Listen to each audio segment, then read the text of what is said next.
Muy buenas noches a todos. Aquí habla Mandala y vamos a seguir hoy con el discipulado, queridos. Estamos hoy en a ver, ¿dónde estamos? En el Zoom clase 20. Clase 20 estamos hoy, queridos. Y hoy vamos a hablar sobre lo que es la inmortalidad del discípulo. Estuvimos la última vez con la balanza del discípulo.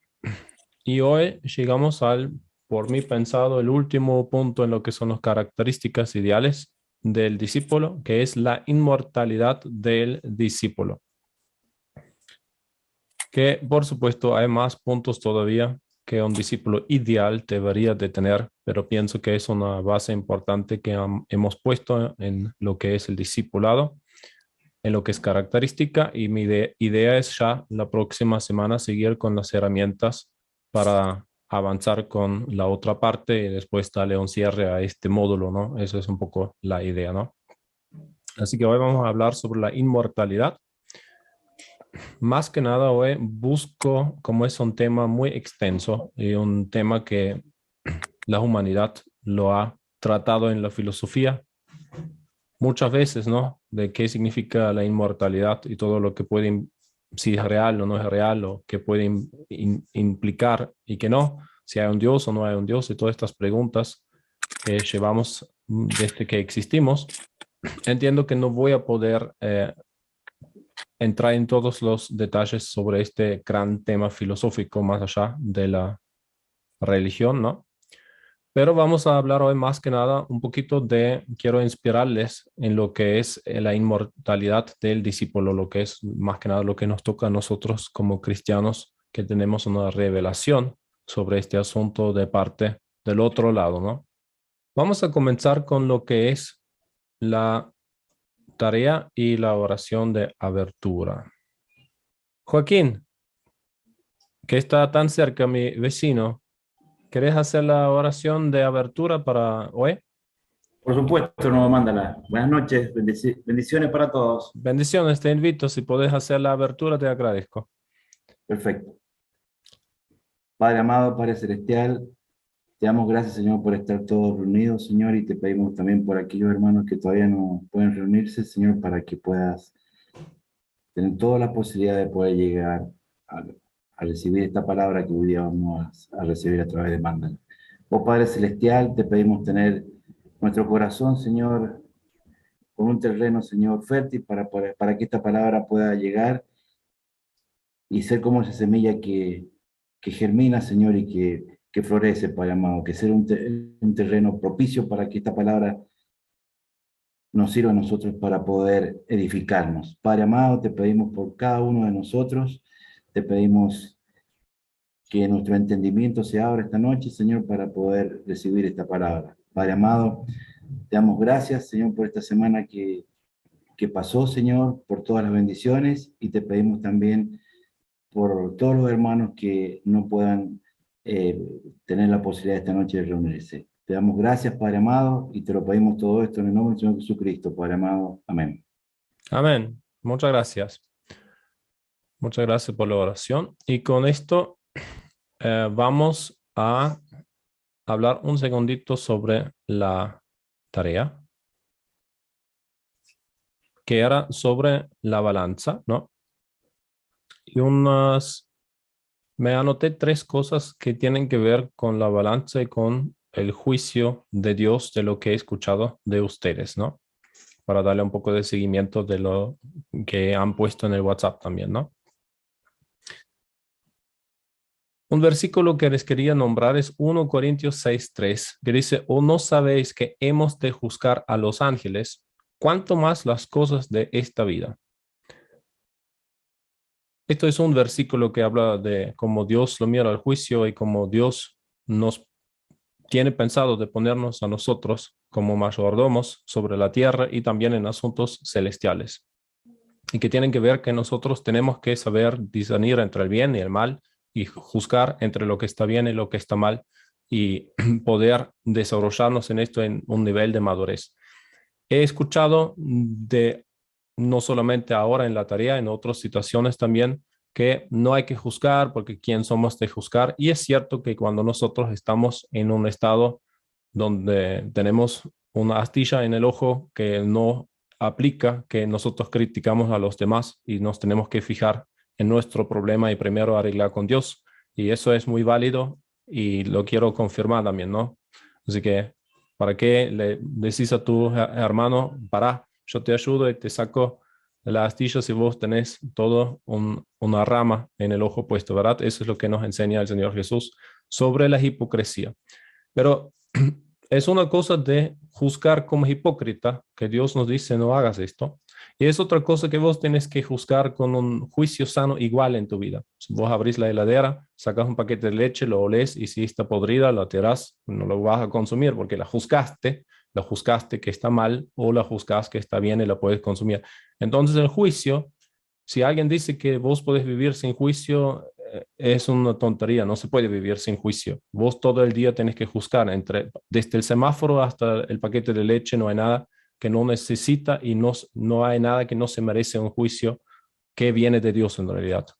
Podemos torsionarlo, podemos corrompernos, podemos decir lo que está blanco es negro, lo que está bueno está malo, podemos emitir juicios injustos y todo lo demás, pero eso nunca nos libera de la responsabilidad que Dios ha puesto en cada uno en donde estamos en nuestra vida. Quiere decir que no importa si vos sos maestra en un jardín, o si vos sos alguien que trabaja en el sistema educativo en general, o si vos sos el jefe de tu empresa, vos estás en una posición, o vos sos un empleado, vos te encontrás en situaciones donde juicios son necesarios y donde Dios va mirando, viendo, evaluando cómo reaccionas, qué estás haciendo, si tu juicio está aprobado por él o no, etcétera, etcétera, ¿no? Pero sin entrar ahora en una enseñanza del juicio por sí, simplemente quiero nombrar esas tres partes que tienen que ver con el balance de la tarea, que es la recompensa, que Dios nos trata a nosotros en lo que es el juicio, en lo que es la recompensa. Vos haces las cosas bien y la Biblia nos enseña que Dios le va a recompensar a cada uno, a cada cual, según lo que hizo. No según lo que vos creíste, no según la fe que tengas, sino según lo que hiciste. Y eso muchas veces está mal entendido. Uno piensa, por fe me va a juzgar. No, no te va a juzgar por fe. La fe te justifica, pero Él te va a juzgar y a recompensar por lo que hiciste, ¿no? No porque creíste o por lo que no creíste, sino por lo que hiciste, por tus obras. Bueno, hay un montón de versículos que podrían buscar que habla que Dios juzgará y recompensará a cada cual por sus obras. O sea, eso muestran, porque las obras muestran lo que vos realmente crees que está bien o lo que está mal, ¿no? Donde está realmente tu justicia, se muestra en tus obras. Esa es la razón, ¿no? Entonces, uno es que dentro del juicio está la recompensa y después tenés la disciplina y la corrección, ¿no? La Biblia dice que si Dios nos mira como hijos, aquellos que le buscan a Dios y se le piden a Dios que le adopte, los que están adoptados están tratados como hijos y son disciplinados, porque si no, fueran bastardos, dice la Escritura, ¿no? Si Dios no te disciplina es porque sos bastardo. Bastardo quiere decir que sos alguien que nació fuera del casamiento, sos un hijo ilícito y no tenés un padre que te está reconociendo, sos un bastardo. Porque no tenés padre que te reconoce, ¿no? Y eso es importante, que los hijos del diablo no piensan que el diablo los ama, muchos, la mayoría diría yo, en mi entendimiento, pero el diablo no ama a nadie porque es incapaz de amar. No, el diablo no ama a los satanistas, pero ellos no lo ven así. Pero Dios, a los que tienen a Dios como su padre, Dios los ama como padre y Dios es leal como padre y Dios te va a corregir y disciplinar como padre si es que Dios es tu padre. Y cuando digo que Dios es tu padre, Dios en el sentido que Dios es tu creador y que por eso Jesús nos enseñó que todos nos dirigimos a Dios como padre, Él nos hizo y en este sentido todo ser humano está hecho en la imagen de Dios y en este sentido Dios es padre de todos nosotros. Pero igualmente no somos todos hijos de Dios porque lo espiritual pesa más que la carne. Y eso quiere decir, si vos vivís como un hijo del diablo, vos en los ojos de Dios sos un hijo del diablo por más que estás hecho en la imagen de Dios. Y entonces, por ende, Él no es tu papá, sino el diablo es tu papá. Y Jesús eso lo dijo a ciertas personas en la Biblia, en ciertas situaciones: ustedes hacen lo que vuestro padre quiere, que es el padre de la mentira, que es el diablo, etcétera, etcétera, ¿no? Entonces, Jesús nos dejó saber, por un lado, ustedes que son todos hermanos, ustedes que son todos hombres, seres humanos, cuando se dirigen a Dios, diríjanse como Padre, porque Él es el que los hizo.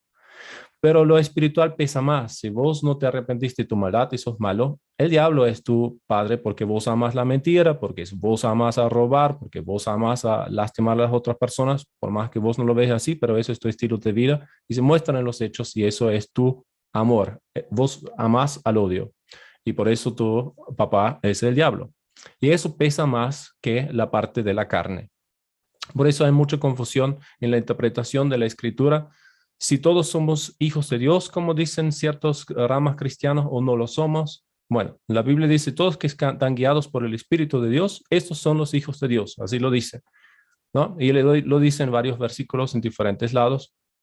Entonces, si vos estás guiado por el Espíritu de Dios Padre, vos sos hijo de Dios. Simplemente. Y si vos estás guiado por el espíritu del diablo, vos no sos hijo de Dios, por más que estás hecho en la imagen de Dios en tu naturaleza. Tu constitución siempre no va a cambiar. Estás hecho en la imagen de Dios. Si vos estás hecho en la imagen de Dios y caminas en el espíritu de Dios, hijo de Dios es tu camino. Pero si vos estás hecho en la imagen de Dios, pero vos caminas en el camino del diablo, por más que estás hecho en la imagen de Dios, no sos un hijo de Dios y no somos todos niños de Dios. Somos todos niños de Dios en el sentido de ser hecho en su imagen y Dios es más tu papá que tu papá por sangre porque Él eligió el color de tus ojos. Entonces, Él tiene más razón de llamarse padre tuyo que tu propio padre, simplemente por eso, ¿no? ¿Se entiende? Entonces, tu creador es más papá tuyo que tu propio papá, porque te conoce mejor, porque eligió el color de tus ojos y tu papá no eligió el color de tus ojos, por ejemplo. Por lo cual Dios es mucho más papá que tu propio papá. Y por eso Jesús dijo, no llamen a nadie padre, solamente a Dios como padre, ¿verdad? Bueno, pero a lo que voy con todo esto es que es importante de entender la diferencia entre quienes son niños de Dios y quienes no son niños de Dios. Y por más que vos sos satanista, igualmente tenés que dirigirte a Dios como Dios Padre, porque Dios Padre es Dios Padre, porque todo proviene de Él y toda paternidad está nombrado por Él, así. Bien. Solamente que si tu forma de vivir no se ajusta a la justicia de Dios, vos nunca vas a ser hijo de Dios. Por más que Él creó todo. Porque el diablo también era hijo de Dios. Hasta que iniquidad fue encontrado en él. Pero después el libro de Job dice que los hijos de Dios vinieron a reunirse y dentro de los hijos de Dios estaba Satanás. ¿Por qué? Porque por su naturaleza no deja de ser hijo de Dios nunca, pero en el espíritu no es más su hijo porque es malo. Es como si vos tuvieras un hijo y vos sos una persona amorosa y tu hijo se convierte en una persona llena de odio. Entonces, por más que nunca te deje ser tu hijo por sangre, espiritualmente no hay un lazo familiar entre vos y él. Y vos lo puedes sentir, ¿no? Vos lo percibís. No tenemos nada en común. Hay una pared entre nosotros. Yo sigo siendo tu papá por sangre, vos siempre vas a ser mi hijo por sangre, pero de hecho no somos padre e hijo, porque yo defiendo la justicia y vos estafás la gente. No tenemos nada en común en nuestra forma de vivir. Y eso que el espíritu pesa más que la sangre, es algo que es muy importante para poder entender cuando la Biblia habla y dice que Satanás es uno de los hijos de Dios que se juntaron en el libro de Job. Porque el diablo no está guiado por el Espíritu de Dios. Entonces, ¿cómo puede ser que es hijo de Dios? ¿Verdad?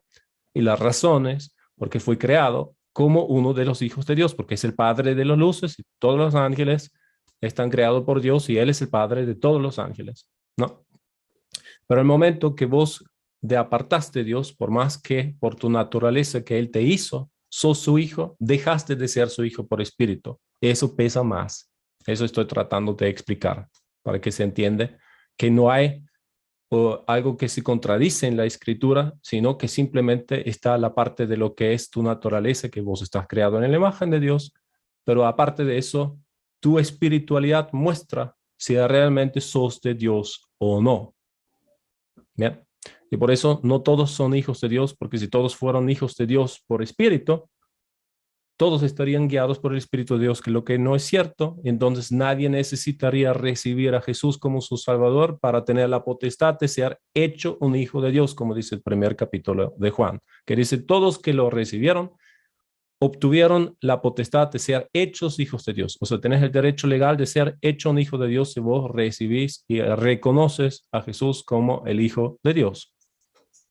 Entonces, Satanás es hijo de Dios en el sentido que está creado por Dios, pero el Hijo de Dios, Jesucristo y Satanás son como la luz y la oscuridad.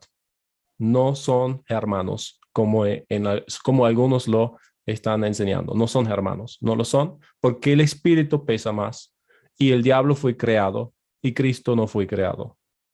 Pero bueno, así que recompensa, dije, disciplina y corrección de lo que son hijos y los que buscan el bien, o sea, hijos y los que están en camino a ser hijos, porque pienso que también Dios le disciplina y le corrige a las personas que todavía no están adoptados, todavía no recibieron el bautismo del Espíritu Santo, pero buscan de Dios y Dios igualmente los va corrigiendo. No como padre corrige a un hijo, pero como un padre que corrige un potencial hijo que puede llegar a vivir en mi casa, que es un candidato, ¿no?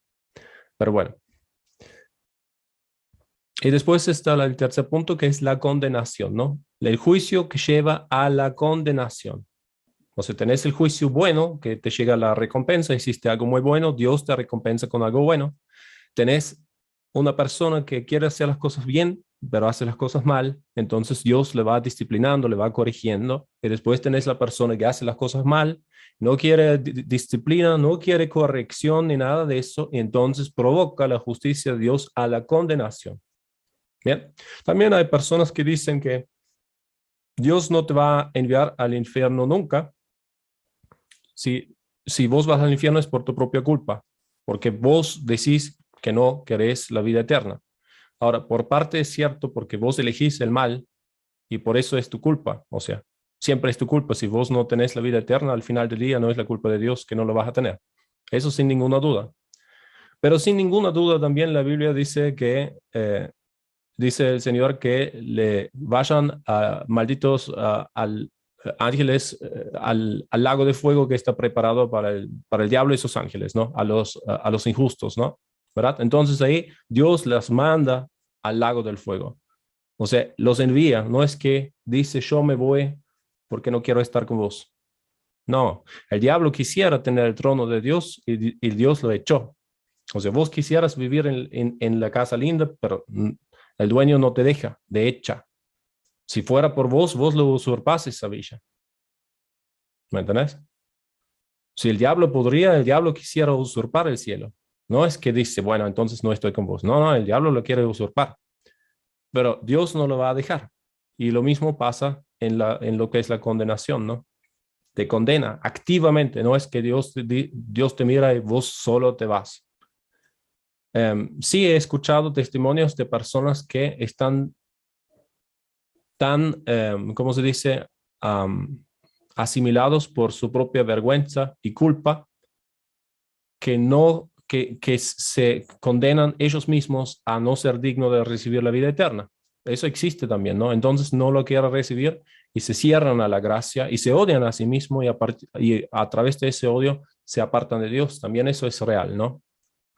Pero no es lo que Dios quiere, ¿no? No hay que confundirse, no es que Dios esté contento y que Dios quiere eso, que vos te condenás y que vos no recibís el sacrificio de Jesús para tu vida. No es el deseo de Dios de ninguna manera. El libro de Ezequiel dice que a Dios no le complace cuando se pierde un alma. Así que bueno, esto es un poquito sobre lo que es recompensa, disciplina y corrección y la condenación para los que no quieren aprender y que no quieren escuchar. En alemán tenemos un dicho que es: el que no quiere escuchar debe de sentir. Y eso es algo que siempre he encontrado muy cierto, ¿no? En mi cultura, cuando yo, como dicen, como adolescente o ya adulto que debería ser más maduro y no lo era capaz, a veces era, bueno, no quieres escuchar, debes de sentir. Y no lo entendí mucho tiempo hasta que en algún momento te das cuenta cuando no quieres escuchar, sufrís mucho y lo sentís y ahora sí estás listo para escuchar, ¿no? Pero hasta que no te duele, a lo mejor te da lo mismo. Y ahí lo aprendí. Muy bien, eso es todo lo que tengo sobre los comentarios de la tarea que tienen que ver con la balanza, pero sí, la Biblia dice que nosotros tenemos que juzgar, incluye a los ángeles, cuanto más las cosas de este mundo. Quiero agregar, tampoco no es bueno que uno se tira por la ventana emitiendo juicios importantes si vos no estás seguro de lo que estás haciendo. O sea, anda tranquilo y si hay algo que se necesita un juicio, tiene que ser justo tu juicio. O sea, tenés que tener la información para juzgar justo. O sea, es bueno ser prudente. No digo emiten juicios a lo loco. No, no, eso no es buena idea. Y si vos sentís que, si vos orás, si vos tenés la convicción que vos no sos la persona que está en condiciones de juzgar tal cosa, tampoco no es malo que sos humilde y decís, no, yo no soy la persona que tiene que juzgar eso. O sea, el problema que vos tenés lo tiene que juzgar un juez del tránsito. Yo no soy el especialista para eso, ¿me entendés? O sea, yo te puedo decirme aparentar, pero para saber qué pasa con tu medidor de gas, vos tenés que hablar con alguien que es un especialista en lo que son medidores de gas. Yo no lo soy. Pero eso no quiere decir que nosotros, como cristianos, muchas veces nos encontramos en la necesidad de juzgar asuntos que tienen que ver con el moral, con la ética, con la religión. Juzgar que acá hay mentiras. Dios dice, esto está mal, hay que dejar de mentir, eso está claro. ¿Qué forma que toman las mentiras? Esa es otra pregunta. Que no es lo mismo un juicio sobre un choque del tránsito con un especialista sobre eso, de que alguien está mintiendo, ¿no? O sea, los cristianos muchas veces nos encontramos en ese papel de establecer una ética y un moral que Dios aprueba, ¿no? Y para eso no necesitamos ser especialistas en tránsito, sino tenemos que estar en santidad y conocer los mandamientos de Dios. Y muchas veces Dios tiene sus cristianos como especialistas de ciertos rumbos, ¿no? No es que no hay cristianos que no sean grandes científicos o que no sean grandes médicos o que no sean grandes jueces de tránsito. Seguramente hay algún juez de tránsito que es cristiano y que hace su trabajo con la conciencia que Dios le va a juzgar a él por lo que él está juzgando, ¿no?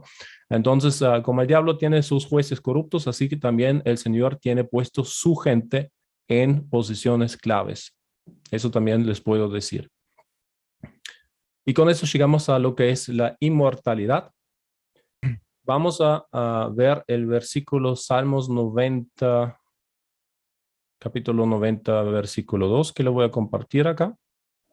Y para hablar sobre la inmortalidad del discípulo, lo primero que les quiero hablar es la inmortalidad de Dios, porque para entender cómo es el tema de la inmortalidad de un discípulo de Jesús, pienso que es bueno primero entender que Dios es inmortal. Bueno, por supuesto, si vos vas buscando en la Biblia está lleno de indicadores que nos hacen entender que Dios es inmortal, que Dios es eterno, que Dios es todopoderoso, que Dios puede estar en cualquier lugar, que no hay límites para él, etcétera, etcétera. Así que voy a leer este versículo nada más que dice: antes que naciesen los montes y formases la tierra y el mundo, desde el siglo y hasta el siglo, o como dicen algunas otras traducciones también, de eternidad a eternidad, tú eres Dios. Y eso es lo que quiere decir esta palabra, siglo hasta el siglo. Habla de un tiempo incomprensiblemente grande, escondido fuera de nuestra vista, un tiempo que está en un punto de desaparición, algo que no te lo puedes captar, que está fuera de tu alcance, fuera de la mente, prácticamente eterno, que no te lo puedes imaginar cuánto tiempo es. Y eso es la palabra que se usa para algo que es continuo, que es eterno, que es, como se dice, perpetuo, dicen en español también, y eso quiere decir eterno. Así que tú eres Dios eterno. Ayer y hoy y mañana y fuera del tiempo y antes que había el tiempo y antes de los 7 días y antes que había el sol y la luna y todas esas cosas que Dios creó para darle un mover y poder tener una noción que va pasando el tiempo, ¿no? Porque si no hay sol, vos no tenés noción que se levanta el sol, que se baja el sol, vos no tenés noción que van pasando los días, entonces no tenés noción de que el tiempo está pasando, pero independiente de cuándo Dios hizo el sol o no, ya antes que el sol estaba hecho, ya había eventos que estaban pasando, pero no había un sol para medir los días, ¿se entiende? Pero igualmente ya había días, pero el sol no estaba puesto. Bueno, espero que eso se entiende, pero simplemente quiere decir que antes que Dios creó el tiempo, Dios ya existía afuera del tiempo, si ustedes lo pueden entender de esa manera, ¿no? Y Dios es inmortal. Inmortal quiere decir que no hay un momento donde comenzó de vivir y no hay un momento donde deja de vivir y él vive fuera del tiempo. Su existencia no está dependiente de la creación del tiempo ni nada de eso, ni de estas dimensiones, de este plano donde nosotros estamos, sino que él siempre vive y no puede dejar de vivir.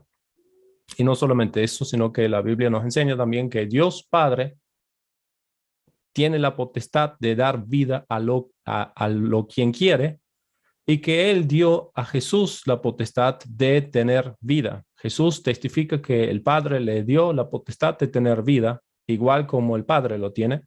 Y también Jesús nos dejó saber, que es una revelación muy grande, muy importante, que Él mismo, Jesús, puede darle vida a lo quien Él quiere, igual como el Padre, lo cual hace la relación entre hijo y padre, ¿no? Que justamente el padre quiere que el hijo tenga el mismo poder que tiene él, porque le gusta a su padre que él pueda ver que su hijo puede hacer lo que él puede hacer. Así son los padres. Entonces, eso es lo lindo, que cualquier persona que Jesús le da vida, tiene vida porque Dios Padre le dio la potestad de tener vida. Y lo que yo lo digo esto así tan simple y trato de decirlo de una manera que no se puede malinterpretar, para decirlo así, porque hay todo tipo de interpretaciones filosóficas sobre lo que estoy hablando. Y yo busco del corazón que ustedes, ojalá en su corazón, tienen esa simpleza del amor de poder recibir lo que estoy diciendo tal cual como es. O sea, como un padre puede dar las llaves de su auto a su hijo, dice, maneja vos, de la misma manera, Dios Padre, para mí, así yo lo entiendo, Dios Padre le dio la potestad de darle a Jesús vida a lo quien Él quiera, porque sabe que su criterio está bien, que no va a hacer algo que después sale mal. Él lo sabe, porque su hijo es perfecto, porque Él es perfecto. Pero bueno, yo simplemente busco que ustedes puedan encontrar esa fe simple de no tener que agregar miles de cosas a lo que dice la escritura y poder confiar. Si Jesús dice, yo me voy para preparar un lugar para ustedes, que ustedes lo pueden tomar así, que Él se va para preparar un lugar para nosotros. No inventes otra cosa. O sea, no hace falta que inventas ahora 3 razas de aliens que tienen una guerra intergaláctica y que los que tienen los tentáculos verdes van por la izquierda y los que tienen dos trompas van por la derecha. Todo eso no es necesario para poder entender ese versículo, ¿no? Ustedes me entienden, porque si vos escuchás a veces lo que están diciendo esos teólogos para explicar ese simple versículo, que Jesús simplemente se va a un lugar para preparar un lugar donde nosotros podemos estar con Él, eso es lo que te dijo. O sea, no te dijo más ni menos, ¿me entiendes? Eso es lo que dijo. No dice qué colores van a tener las paredes en ese lugar. No lo dijo. Por algo no lo dijo, que capaz no era tan importante que vos ahora sabes cuál es el color de la pared, ¿me entendés? Que eso no quiere decir que no haya paredes o que no hay colores. ¿Se entiende lo que estoy diciendo? Pero simplemente estoy tratando que ustedes pueden tener esa fe simple de confiar. Si Él dice, yo voy, preparo un lugar y después ustedes vengan conmigo, que ustedes como discípulos lo pueden creer y pueden confiar que es así. Nada, simplemente hay que no hacer las cosas más abstractas que son, porque pienso que Dios es bastante concreto en estas cosas importantes para que nosotros podamos confiar en Él, nada más. Seguimos. Así que inmortal es Dios. Dios es inmortal. Ese es el primer punto. Tengo muy poquitos puntos hoy. El segundo punto es, el Hijo de Dios es inmortal. Eso es el segundo punto. Y con eso voy a Juan 14:6, que dice, Jesús le dijo, yo soy el camino y la verdad y la vida. Nadie viene al Padre sino por mí. Él es la vida. No dice yo tengo vida o yo vivo. No, dice yo soy la vida. Eso es una gran diferencia, ¿no? Es una diferencia importante. Entonces, le hace entender que Él es inmortal. Y de hecho, por más que lo mataron, no lo pudieron sostener en la muerte. Y por más que su cuerpo por un tiempo no estaba funcionando porque se murió, aparentemente el espíritu de Jesús igualmente nunca se murió. Nunca se murió. Por más que su cuerpo dejó de funcionar y se murió en el entender humano, se murió, pero su espíritu en ningún momento se murió. En ningún momento. Ni siquiera cuando dejó de golpear su corazón en la cruz o lo que sea, nunca dejó de vivir su espíritu. En ningún momento se murió su espíritu. Y pienso eso que es muy, muy importante que ustedes lo entiendan. Si vos estás en Cristo, tu espíritu no se muere. No se muere. Y el espíritu de Jesús tampoco no se murió en ningún momento. Se murió su espíritu. Porque lo que mata al espíritu es el pecado. Tu espíritu se muere cuando vos cometés adulterio como hombre casado. Eso es lo que mata tu espíritu. Ahí se muere tu espíritu. Capaz no tu cuerpo, pero tu espíritu se muere. Entonces, el pecado es lo que te hace morirte. Si vos estás en Dios, si vos estás en santidad, si vos estás arrepentido, si el momento que tu espíritu se ensucia con cualquier pecado que vos vas cometiendo en ignorancia o dándote cuenta y vos te arrepentís en el mismo momento, vos te lavás, vos te limpiás permanentemente delante de Dios. ¿Para qué? Para que nunca se muera tu espíritu. Vos tienes que conservar la vida de tu espíritu en todo momento, a toda costa. Eso es lo que les puedo decir sobre esto. Y entonces, si ustedes están en Cristo, por más que vuestro cuerpo le pase un camión para arriba, que no se lo deseo a nadie, pero suponemos, saliste de la casa y no lo viste, el camión no te vio y te chocó y te moriste. Pero tu espíritu no se murió nunca porque te moriste en Cristo. Quiere decir que vos no te moriste. Tu cuerpo se murió, tu cuerpo dejó de funcionar, pero tu espíritu se desprendió de tu cuerpo y no se murió nunca. ¿Y por qué no se murió? Porque está Cristo en vos. Si vos te morís con Él, Él está dentro tuyo. Vos tenés la vida de Él.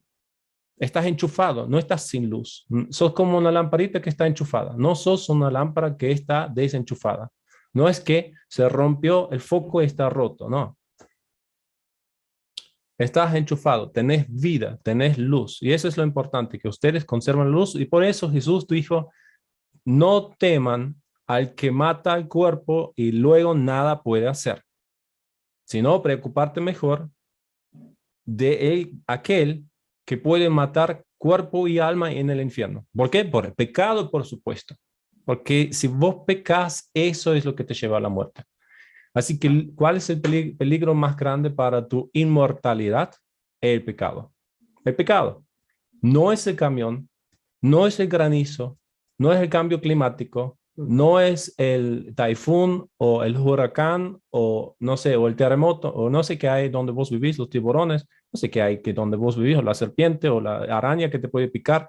Todo eso no es el gran problema. No, el gran problema es cuando robás, cuando engañás, cuando mentís, cuando estás en murmuración, escupiendo veneno, cuando estás ensuciándote de arriba para abajo como un cerdo que se revuelca en el barro y te morís en tu pecado. Eso es el problema. Ahí está complicado porque ahí te morís en tu pecado. Y si te morís en tu pecado, vos estás listo para la condenación. No lo vi, los versículos que puso acá Leticia también. Y no temáis a los que matan el cuerpo, mas el alma no pueden matar. Temed más bien a aquel que puede destruir el alma y el cuerpo en el infierno. Mateo 10:28, exactamente es el versículo que tuve en la mente. Y también puso Santiago, no juzguéis por la apariencia, sino juzgad con juicio justo. Juan 7:24. Así que bueno, por eso el Hijo de Dios es inmortal y Dios Padre es inmortal, que son dos diferentes personas, recuérdense. Yo no estoy diciendo que el Padre y el Hijo tienen una unión fuera de mi entender, lo tienen. Yo no digo que el Padre y el Hijo no pueden sentar al mismo tiempo en el mismo trono en tres diferentes tiempos. Eso también lo puedo entender, que eso es posible, que pueden sentarse en la misma silla el Hijo y el Padre y que uno está en el pasado, el otro está en el futuro, y el otro está fuera del tiempo y las tres cosas juntos. Todo eso lo puedo entender. ¿Sí? Así que hay una unión que está fuera de nuestra lógica, que existe en el otro lado, y lo puedo entender no por entendimiento lógico humano, sino por revelación y por parte por experiencias extrañas, pero lo puedo entender eso, ¿no? Pero a lo que voy es que no se olviden que tienen diferentes caracteres, tienen diferentes perfiles, a pesar que están siempre unidos y siempre en el mismo sentir, siempre en el mismo espíritu, pero igualmente son dos personas diferentes. Eso lo digo simplemente porque la Trinidad como palabra no está en la Escritura y hay razones por qué no está en la Escritura. Porque lo que enseña la doctrina de la Trinidad tiene ciertos requisitos teológicos para que se pueda llamar así, como por ejemplo que el Hijo y el Padre son iguales y no son iguales. Porque Jesús dice que el Padre es mayor que él. Y eso, la doctrina de la Trinidad no lo permite eso. En la doctrina de la Trinidad no entra que el Padre es mayor que el Hijo. No está. No puede estar porque si no, no es más Trinidad. Pero bueno, no importa. Simplemente estoy diciendo que eso es importante también de diferenciar.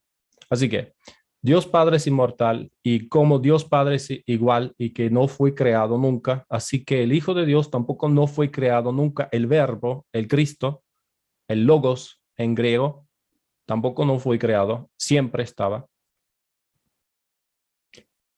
Y es inmortal el Hijo de Dios. Y eso me lleva al tercer punto, que son los ángeles. Los ángeles son inmortales, ¿no? Los saduceos vienen en Lucas 20, ¿no? Lucas capítulo 20, en el Nuevo Testamento a Jesús y quieren probarlo porque no creen en la resurrección. Porque los saduceos, en comparación de los fariseos, no creen en la resurrección y tampoco no creen en los ángeles. Mientras que los fariseos creen en la resurrección y en los ángeles y un par de otras cosas más que no voy a entrar ahora. Y le preguntan si una mujer que está casada con 7 hombres en su vida y que cada vez separado por la muerte, porque se casa con un marido, después se muere el marido, ella se queda viuda, después se casa con el otro hermano, porque así lo tenía previsto la ley antigua en el tiempo de Moisés para que la familia se siga sosteniendo. Bueno, se va separados por la muerte de cada marido, casándose de vuelta, de nuevo, hasta 7 diferentes hombres, y querían decir estos saduceos a Jesús que es imposible resucitar porque no puede ser ella la esposa de los 7. O sea, la lógica de ellos era que no puede haber una resurrección porque si hubiera, ella sería la esposa de los 7 diferentes hombres, lo cual no puede ser. Ella no puede ser una esposa de 7 hombres, porque eso fuera en contra de la lógica de las leyes de Dios, ¿verdad? Entonces, con esta lógica dicen, entonces no puede haber resurrección. Eso era su interpretación, ¿no? A mí no me parece para nada lógico, pero bueno, nosotros tenemos el Nuevo Testamento y un montón de ventajas que nos evitan de llegar a esas conclusiones en realidad. O sea, que nos ayudan para no ni siquiera entrar en esa forma de pensar, ¿verdad? Pero ellos no tenían eso. Bueno, ellos pensaban que no puede haber resurrección porque no puede ser que esta esposa esté con 7 hombres casados. Y Jesús explica que no se casan las personas en el cielo, una vez alcanzado la vida eterna, semejante a los ángeles santos de Dios que también tienen vida eterna.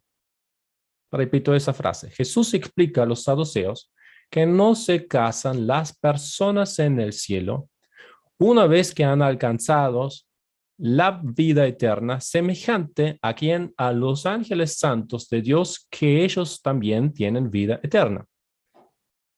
¿Y dónde lo dices? En Lucas 20:36. ¿Qué dice en Lucas 20:36? Dice, porque no pueden jamás morir, pues son iguales a los ángeles y son hijos de Dios al ser hijos de la resurrección. O sea, desde el 33 dice los saduceos en la resurrección, pues de cuál de ellos será mujer, ya que los 7 la tuvieron por mujer. Y después Jesús le dice en el 34, los hijos de este siglo se casan y se dan en casamiento, quiere decir los hombres se casan y las mujeres se dejan de casar. 35 más los que fueran tenidos por dignos de alcanzar aquel siglo y la resurrección de entre los muertos, ni se casan ni se dan en casamiento, o sea, los hombres ni las mujeres. Los que se casan, los varones, ni los que se dejan de casar, las mujeres, porque no pueden jamás morir, ni los hombres ni las mujeres, pues son iguales a quien a los ángeles y son hijos de Dios, como también dice el libro de Job, que los ángeles que se unieron delante de Dios son hijos de Dios al ser hijos de la resurrección. Solamente la diferencia es que los ángeles son ángeles, nosotros somos seres humanos. Y que Jesús vino en la apariencia de los seres humanos para ocuparse de la semilla de Abraham. Quiere decir que Él entregó su vida para redimir a nosotros, no a los demonios. Los demonios no pueden participar en la sangre de Jesús. No hay redención para ellos. ¿Por qué? No lo sé. Debe tener que ver porque los demonios vieron a la gloria de Dios, los ángeles caídos han visto la gloria de Dios, y si vos estuviste en la total gloria de Dios, en la presencia de Él, y te apartaste de Él igual, a lo mejor no sos digno de que que el Hijo de Dios se mata por vos. Me imagino, ¿no? Que tiene que ver con eso.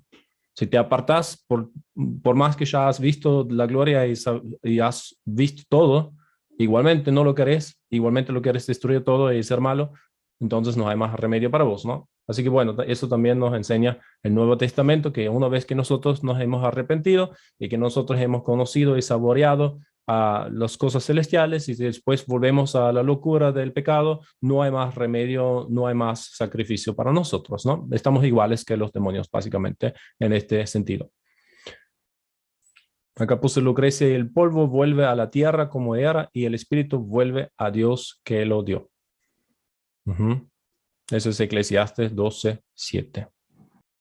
Bueno, después dice el Señor Jesús en el 37, pero en cuanto a que los muertos han de resucitar, aún Moisés lo enseñó en el pasaje de la zarza y escopado, como dicen acá los latinos, como lo enseña el Señor Jesús, cuando llama al Señor Dios de Abraham, Dios de Isaac y Dios de Jacob. Porque Dios no es Dios de muertos, sino de vivos, pues para Él todos viven. Para Él todos viven, ¿no? O sea, el sentido que nosotros tengamos vida es para que vivimos para Él. Esa es la razón por qué Dios nos da vida, para que nosotros le hacemos feliz. Él nos quiere tener para que seamos ¿cómo se dice? Una mejora de la calidad de vida de Él, ¿no? Como también nosotros cuando tenemos hijos que son buenos, ellos aumentan la calidad de nuestra vida, y si tenés hijos que son malos, ellos te tiran la calidad de tu vida para abajo. Que no es muy popular lo que estoy diciendo, pero es una realidad, ¿no? Así que si ustedes leen el libro de Eclesiastes, los proverbios, ahí habla de qué bueno, qué bendición que es cuando tienes un hijo que tema a Dios, o cuando es un hijo que es sabio, y qué dolor de cabeza es cuando tenés un hijo que es necio, que hace desastre y todo eso, ¿no? Bueno, es una realidad. Eso no quiere decir que no los amamos, pero quiere decir que pueden ser un dolor de cabeza o pueden ser una gran bendición, o puede ser que una etapa en su vida son un dolor de cabeza y después se convierten en una gran bendición. O puede ser al revés, que comenzaron muy bien y después se van apartando y te pueden afligir mucho tu corazón porque ves que se están apartando de Dios. También eso es una opción, ¿no? En fin, hay que hacer lo posible, ¿no? Lo mejor de nuestra parte y después cada uno toma su decisión. Así que bueno, eso es el punto acá, que los ángeles son inmortales y los hijos de Dios son inmortales. Y eso lo dice en el mismo versículo, ¿no? Porque no pueden jamás morir los varones, los que se casen y los que se dejen de casar, los que no se casan igual. Pues son iguales a los ángeles y son hijos de Dios al ser hijos de la resurrección. Así que los discípulos se pueden convertir en hijos y alcanzar vida eterna. En Juan 8:51 dice, de cierto os digo que el que guarda mi palabra nunca verá muerte. Esa palabra ver, ¿no? Tiene diferentes interpretaciones, es verlo, observarlo, experimentarlo, conocerlo. Simplemente quiere decir que vos no lo vas a sentir como alguien que no guarda la palabra del Señor. Quiere decir que vos vas a estar bien. Así que los hijos de Dios son inmortales y pienso que eso ahora me lleva a otro punto importante, que es la inmortalidad por sí, ¿no? Ahora, por supuesto, todos nosotros que somos discípulos de Jesús apuntamos a la vida eterna, ¿no? De llegar a ese gran premio de tener vida para siempre. Y cuando digo vida para siempre me refiero a una vida positiva, ¿no? Una vida que que vale la pena vivir, ¿no? Que es digna de vivir, que es una vida, ¿cómo se dice? Agradable, ¿no? No una vida que es una tortura, que es un infierno, como se dice en el mundo, ¿no? Y pienso que hay una cosa que nos olvidamos o que a veces estamos inclinados de olvidarnos. Todas las personas tienen un alma inmortal, todas. No hay ningún ser humano al lado tuyo que no tenga un alma inmortal. Ahora bien, ¿cómo lo podemos entender eso, no? Porque estamos diciendo, ¿para qué estamos nosotros los cristianos persiguiendo a la vida eterna? Si todos tienen un alma inmortal, entonces todos tienen una vida eterna, ¿verdad? Esa es la lógica, ¿no? Si todos tenemos un alma inmortal, todos tenemos vida eterna, porque si no, no sería vida eterna, ¿no? Es lógico lo que estoy diciendo, ¿no? Entonces, ¿para qué hacer el esfuerzo de vivir santo si todos tenemos un alma inmortal? Si no se puede morir tu alma. Bueno, y eso es justamente el punto, ¿no? Que cuando habla la Biblia del trono blanco y habla de los justos y los injustos y que se abren los libros para que se recompensa a cada cual lo que se lo merece, a los que hicieron el bien, la vida eterna, y a los que hicieron el mal, la condenación eterna, ¿no? Entonces, digo, no me lo puedo imaginar cuánto es eterno, pero puedo entender que no quiero eso. Eso puedo entender. Acá dice que ni el alma es inmortal y el espíritu no es inmortal. Claro, el tema es ese, ¿no? Que el espíritu se puede morir, como sabemos, porque si vos demorís en tu pecado es porque vos estás muerto en tu espíritu o tu espíritu está marcado a muerte, marcado a condenación. Y si vos no saliste de esa condición, no tenés vida, o sea, o si nunca cobraste vida, no hay, no hay solución para tu alma. Ahora, yo lo entiendo así, ustedes oren sobre esto como siempre, ¿no? El espíritu es como, es como un contenedor, ¿no? Es como un guante en el cual es como tu cuerpo, es como tu cuerpo es un vehículo, como un auto que tu persona necesita para moverse en este mundo. Así el espíritu, en lo espiritual, es como un auto que se necesita para moverse.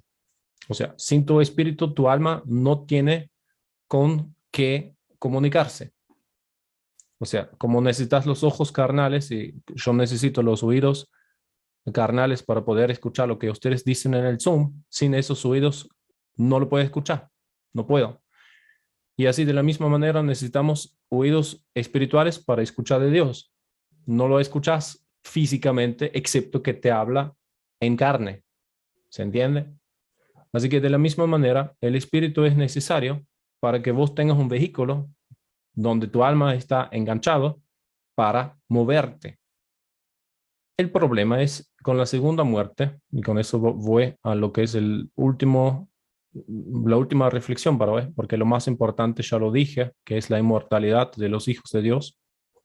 Y ahora estamos solamente completando la idea de que los que no son hijos de Dios igualmente son inmortales, pero no como los que son de Dios. Y eso lo vamos a profundizar un poco. Apocalipsis 20, 14 dice, bueno, voy a arrancar en el 11, dice, el juicio ante el gran trono blanco. Y vi un gran trono blanco y al que estaba sentado en él, de delante del cual huyeron la tierra y el cielo, y ningún lugar se encontró para ellos.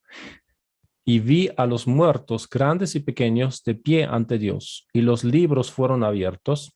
O sea, el Wikipedia sobre tu vida está abierto para que se lea exactamente lo que hiciste, lo que pensaste, si te arrepentiste, a quién maltrataste o bien trataste. Y otro libro fue abierto, el cual es el libro de la vida, que es como el resumen de la recepción cuando entras en un hotel, dice check-in y vos estás en el listado de los reservados, vos podés pasar. Si no te encuentran en el listado de los invitados en la boda, no te dejan pasar. Hasta que te encuentran o hasta que viene el novio, dice, no, está bien, esos están invitados. Pero si vos no estás en la lista de los invitados, normalmente no te dejan pasar. Y fueron juzgados los muertos por las cosas que estaban escritos en los libros, según sus obras. ¿Qué dijimos? No según su creencia, no según su entendimiento de religión ni nada de eso, sino según sus obras, según lo que hiciste. Se mide, es medible, se mostró, lo expresaste, lo manifestaste como en tus obras, con lo que dijiste, con lo que hiciste, con tus trabajos. No sé, ¿a quién le prestaste plata? ¿A quién no le prestaste plata? ¿Por qué lo hiciste? ¿A quién le ayudaste? Bueno, no digo que tiene que ser algo material, ¿no? ¿A quién lo escuchaste? ¿Para quién oraste? ¿Qué hiciste con tu vida? ¿Era bueno o era malo? ¿O era una mezcla, una bolsa mixta? No se sabe. Pero acá Dios dice que se sabe porque está todo escrito en los libros. Así que lo que vos querés lograr es que en el Wikipedia, el libro sobre tus obras, lo que hiciste, tenga muchas entradas que son buenas, positivas, cosas buenas que hiciste de Dios y sos rico hacia Dios. Eso es uno. Y lo otro, lo que vos buscas es que tu nombre está escrito en el libro de la vida, porque si no, sos alguien que no está en la lista de los invitados para la boda. Bien. Las dos cosas. ¿Quieres una Wikipedia que es buena, que te da todos los detalles sobre tu vida, que es agradable para Dios para leer? Y quieres estar en el libro de la vida con tu nombre, lo que te califica, lo cual te califica para obtener vida eterna y estar con la gloria del Señor para siempre. Si no estás en el libro de eso, te vas a la condenación. No importa, te gusta o no, o lo reclamas en el momento, lo que sea, no lo vas a poder cambiar si no lo cambiaste en el tiempo. Y el mar entregó los muertos que había en él, y la muerte y el Hades entregaron los muertos que había en ellos, y fueron juzgados cada uno, otra vez repite, según sus obras. Y una vez que la muerte y el Hades no tienen más función, dice acá en el 14, ¿no? No lo necesito más ahora a la muerte ni al infierno, ¿no? No se confunden, el Hades, el infierno, no es el mismo lugar que el lago del fuego. El Hades es donde van las personas normalmente sin cuerpo.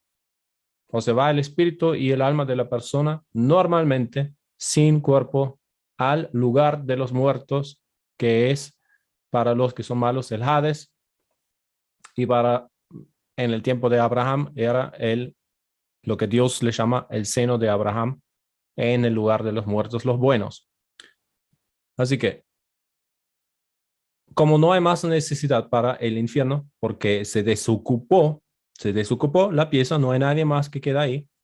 Entonces, la muerte no la necesitamos más porque no hay nadie más para que se lo lleve, ¿no? Porque no hay nadie más que se va a morir en esta tierra. Entonces, como no hay más, está desempleado.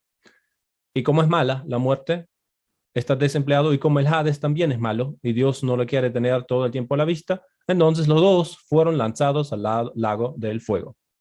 El espíritu de la muerte y el lugar de Hades también al lago de fuego. Una cosa es el espíritu de la muerte y la otra cosa es el Hades. El Hades no es una persona, sino que es un lugar. Fueron lanzados al lago del fuego. Esta es la muerte segunda. ¿Cuál es la muerte segunda?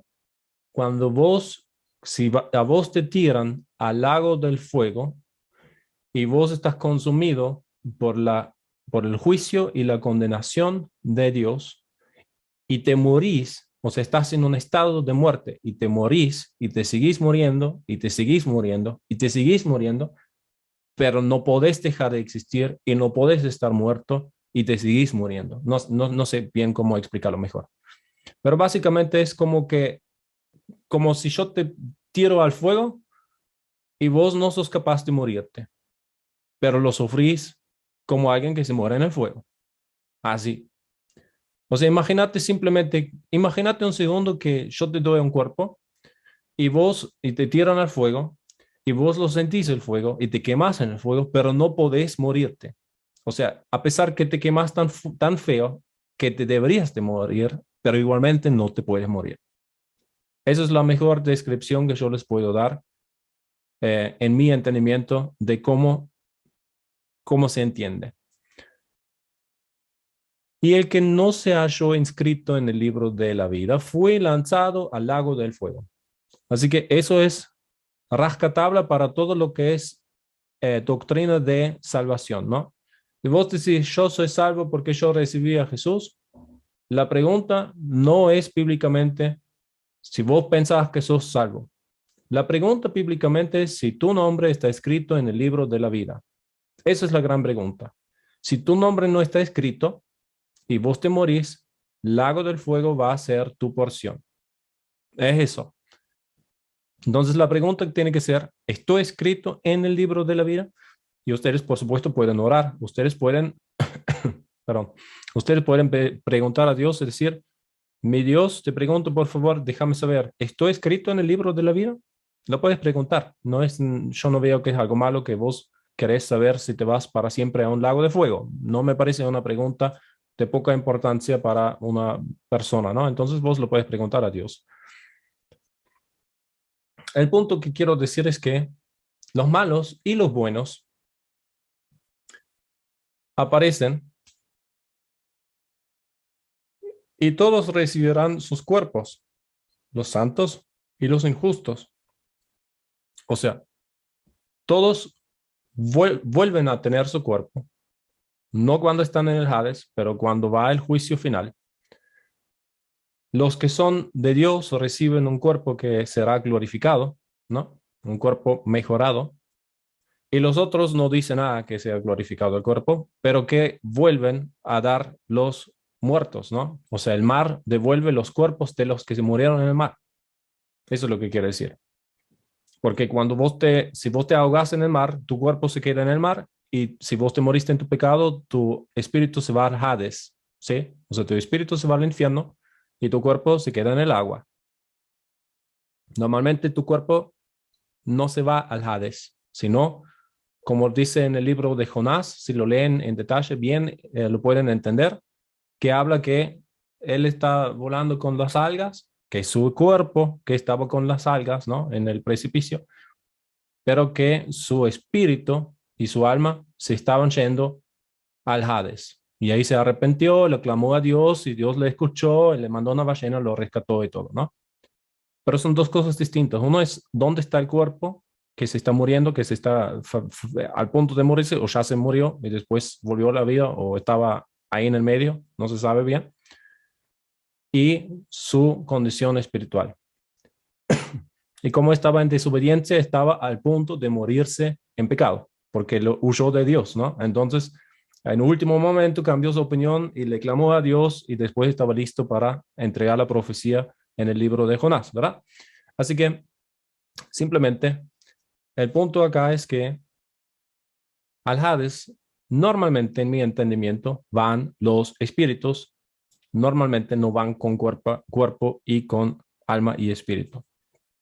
Y acá dice que el mar devuelve los muertos que había en él. Y todos reciben sus cuerpos.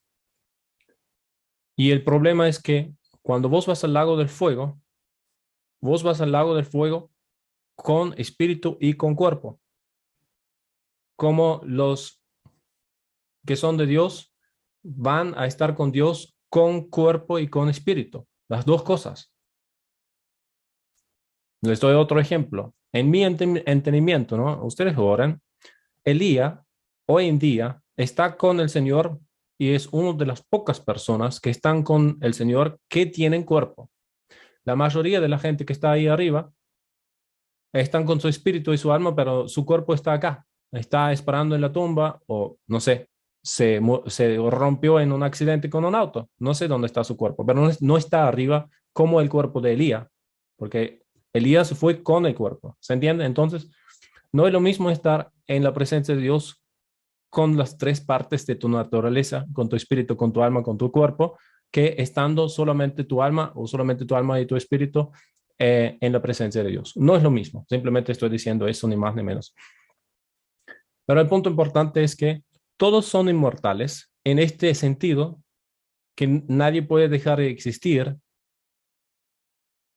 pero la pregunta es si vos vas a, por ejemplo, vos te moriste en tu pecado como asesino y estás en el infierno, no sé, cientos de años, hasta que llega el juicio final.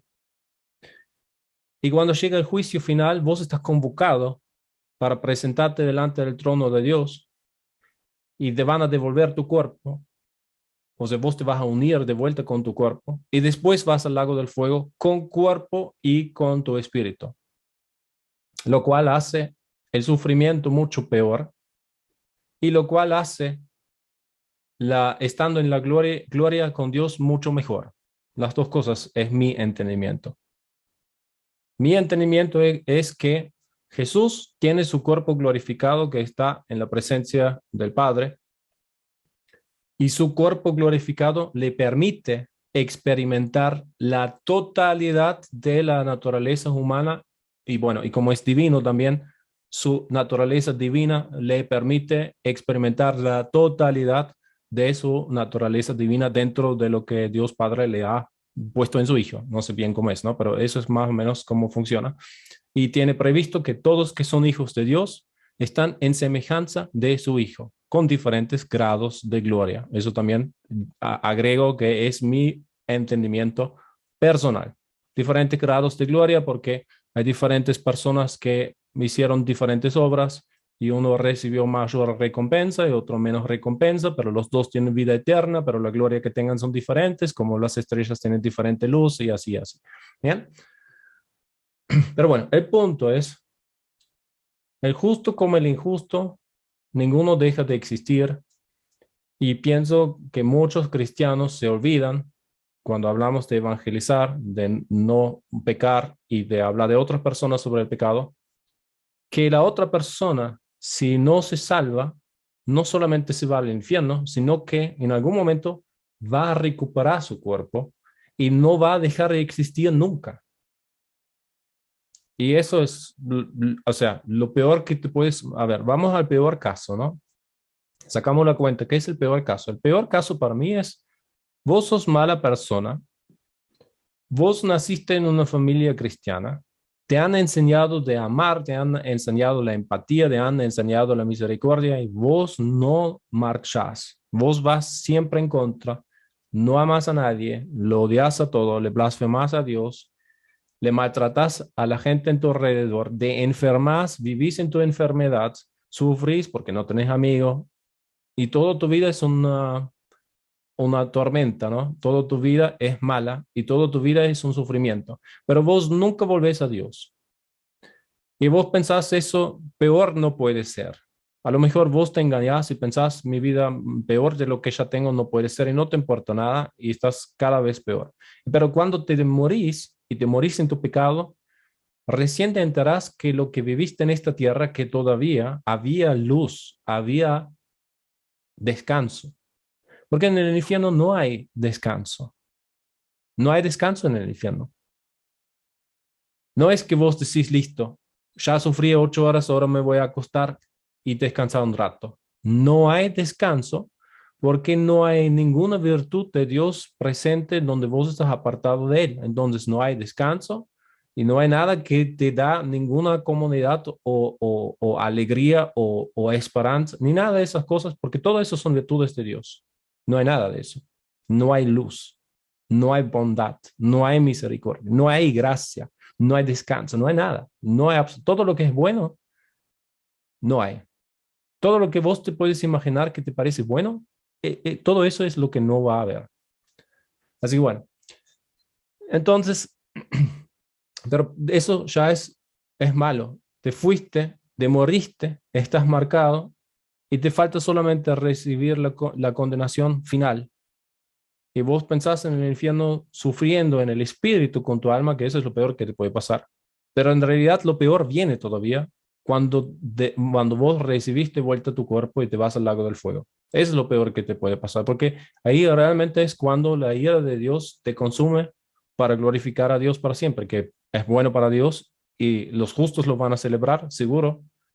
Capaz vos pensás que no lo vas a celebrar ahora, pero yo estoy convencido que todos lo van a celebrar cuando los que son realmente malos, que no se querían arrepentir y que recibieron lo que realmente se lo merecen, lo van a celebrar, todo el mundo lo va a celebrar.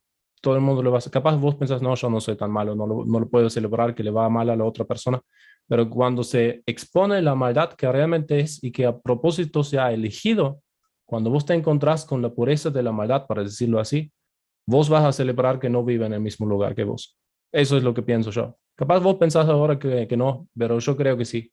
Yo creo que sí, que como Dios lo va a celebrar, nosotros vamos a celebrar con Él. Así que nadie se va a quedar para atrás, pienso yo. Así que bueno, pero muchas cosas que he dicho son simplemente cosas de mi fe personal que los dejo en vuestras reflexiones personales, en sus oraciones a qué lo van a llegar. Pero el punto importante bíblico que me gustaría que se lo llevan de esta enseñanza de hoy es, apuntamos a la vida eterna. ¿Cómo llegamos a esta vida eterna? ¿Y cuál es la diferencia entre la vida eterna del que es justo a la vida eterna, que es una muerte eterna, ¿no? Es una muerte eterna, ¿no? En realidad no es una vida eterna, porque sí, vive para siempre porque no deja de existir, pero en realidad es una muerte eterna. Por eso se llama la segunda muerte, esta es la muerte segunda, dice en español, y no se llama esta es la vida segunda. Y porque de vida no tiene mucho, ¿me entendés? Porque no hay vida.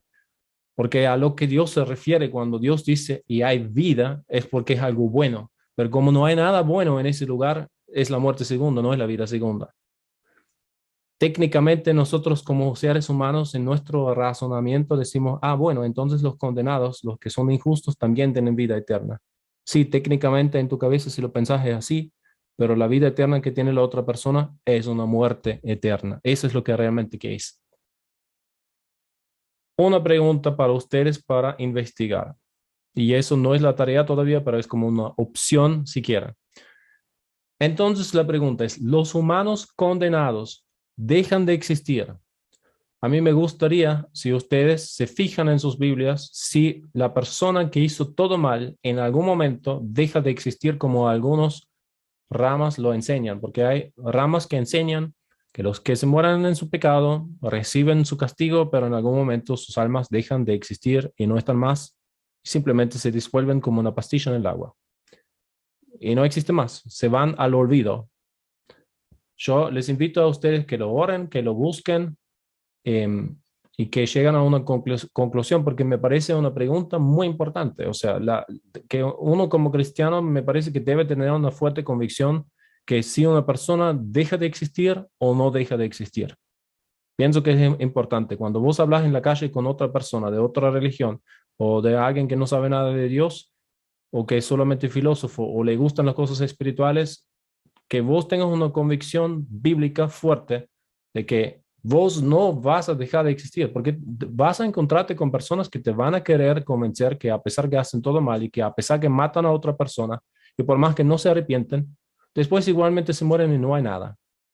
Y eso es el punto donde ustedes tienen que tener al menos la escritura y su convicción personal a mano para darle la revelación a esta persona. Bueno, yo entiendo, vos pensás que no hay nada, pero mira, la Biblia, y yo pienso que lo que dice la Biblia es cierto, y vos fíjate si te parece cierto o no, enseña que Dios nos hizo inmortales, con almas inmortales, y que hay dos opciones, te vas a la muerte segunda o a la vida eterna. O es uno o es lo otro, no hay otro lugar. Me acuerdo siempre de un testimonio de una persona que no quería perdonar un asunto, y esta persona me dijo, bueno, si me dejan en la cucha del perro en el cielo, con esto ya me queda conforme en la puerta, no hace falta ni que entro. Si yo puedo quedarme en la cucha del perro, en la entrada del cielo es suficiente para mí, más no necesito. Como que no está en el cielo y sabe que no puede entrar porque no se lo merece, porque no está en condiciones con Dios, pero piensa que no va a ir al infierno porque cree en Dios y todo eso, ¿me entiendes? Entonces es difícil porque hacerle entender a esta persona no hay un lugar gris. Si vos te morís sin falta de perdón, vos te morís en tu pecado. Vos no vas a la cucha del perro. Yo entiendo que vos pensás que vos querés, pero no, para Dios no es así. Tenemos que perdonar todos, no es opcional. Vos puedes ser cristiano o no ser cristiano, pero todos tienen que perdonar. Nadie se puede morir en falta de perdón, no importa cuál es su entendimiento religioso. Y de hecho, las personas que aman y que reconocen que las leyes del amor están escritas en sus corazones, por más que están en otra cultura, perdonan. Así lo hacen porque son personas amorosas que entienden que no hay paz y que no hay vida sin perdón. Lo entienden, ellos lo entienden y lo hacen. Así que, por supuesto, nosotros lo tenemos que tener más afilado que una persona que vive en la jungla, pero la persona en la jungla que nunca ha aprendido de leer, igualmente, si es buena, va a perdonar. No sé de qué se trata su vida en la jungla, ¿no? Que es otra realidad que la mía, pero va a perdonar, no se va a morir en falta de perdón. Y eso es lo importante, lo que estoy tratando de decir.